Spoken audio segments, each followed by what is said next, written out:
Welcome back to Marketing Champions on Daily Ad Brief. I'm your host, Mike White, and on Marketing Champions, we're meeting with experts in the industry talking about tips, tricks, trends, and the technologies utilized to grow campaigns. Join us today from Carmel, Indiana. We have Garrett Curry with Raygun. Welcome to the program. Happy to be here. Nice to meet you guys. So tell me about Raygun workshops and what it is that you guys do. Essentially, Raygun is a creative agency that helps scaling brands pierce new markets with especially clear messaging and more stellar design. So why is it important to have a clear message? Well, most businesses face three basic challenges, and that would include that no one cares about them, they're boring, and that they're a commodity.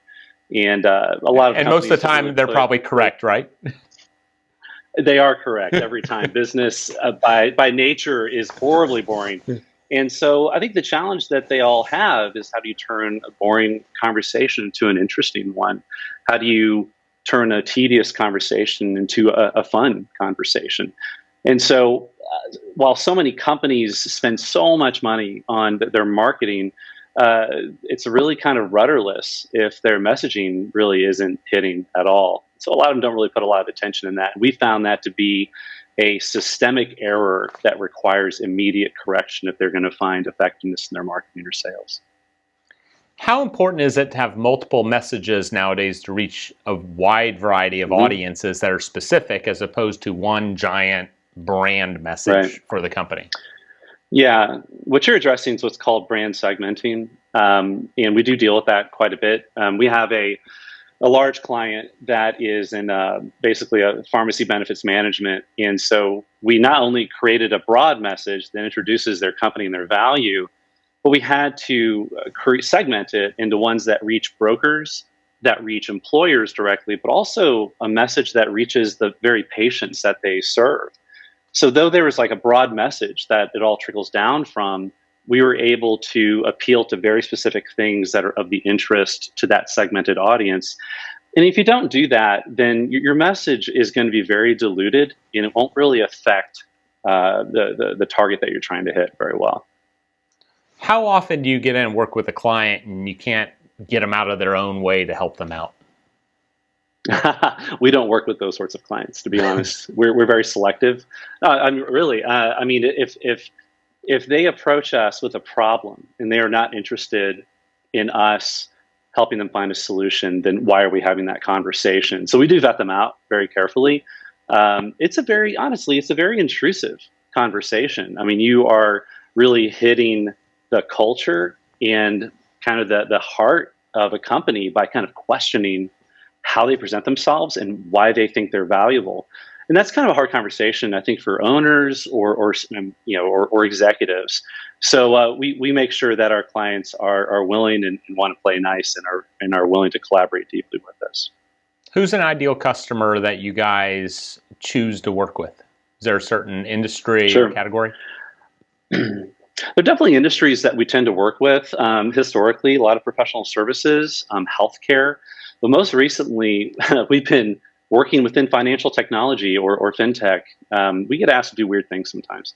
So what that's led to is we've actually branded and actually designed the interfaces for 3 different banking apps that are niche, actually. Talk about brand segmenting.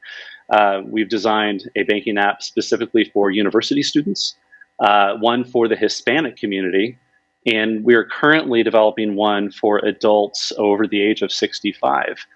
So that is the industry we're very interested in right now. We enjoy that very much. We want more of it. But generally, the ideal client is this. We work with scaling companies. We work with companies that have tremendous success, and they've hit a glass ceiling. They want to go into a new market. But in going into that new market, they're going to have to reach more sophisticated clients, and they're going to face more sophisticated competition. And their brand as it was that took them that far will no longer serve them. It will not get them to their strategic aspirations of piercing those markets. And so we're normally brought in to sharpen the spear, to help them play a bigger game within their design, their messaging, their impression, and their digital experiences.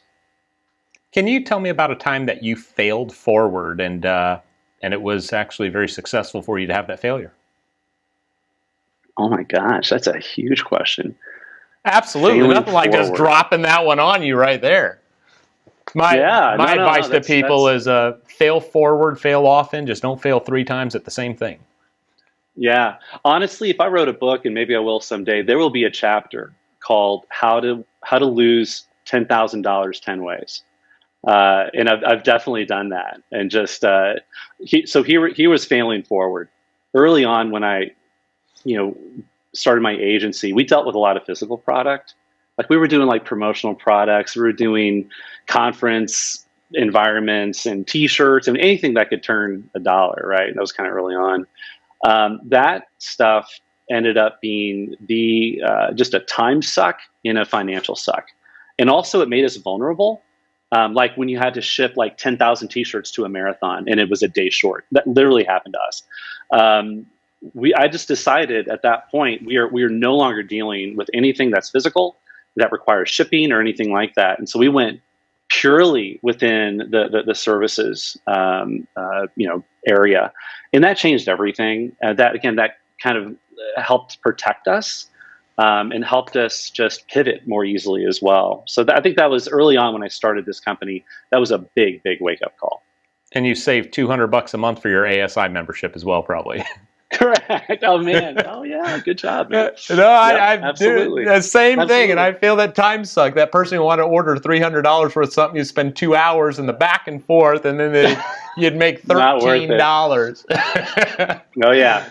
Start looking at your time invested. It's just not worth it. There are people that make good money doing that, but that's just not what I want to spend my time with, my time doing as well. It's just not profitable per hour. I mean, on a consulting level, that's where we perform. I think that's where we bring our best value, and that's also where we make our most profit. To be honest, because of the value we bring in that. So it's nice to discover that.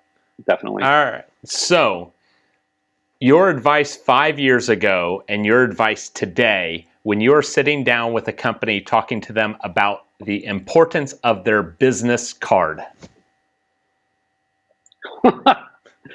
5 years ago, everyone was saying that, oh no, people aren't going to use business cards anymore. Don't do that. People are going to utilize apps that trade information. That did not turn out that way. So 5 years ago, I would have given poor advice. Oh, don't invest in that. Look for digital solutions. That just hasn't been adopted. Business cards today, how about this? Just print. Print in general is not just this average commodity, this thing you expect in doing business. It's an art form.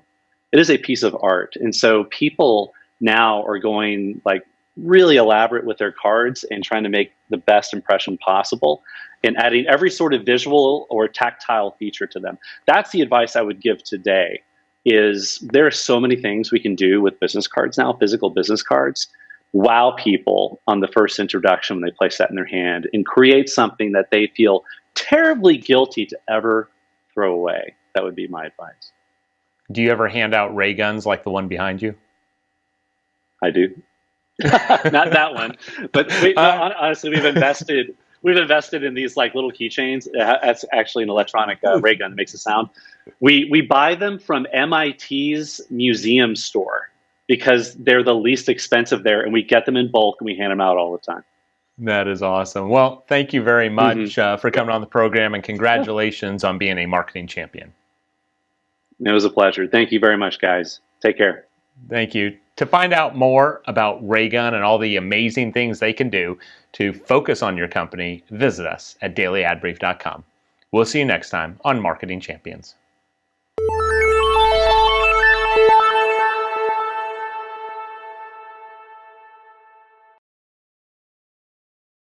Simplify presents Addressable CTV, combining the power of TV with the targeting and attribution of digital. Simplify's Addressable CTV delivers massive reach with the ability to scale without sacrificing precision. TV buyers can generate incremental reach with household-level targeting, frequency controls, reporting, and insights. To learn more about Simplify's Addressable CTV and what it can do for your clients, visit simply.fi.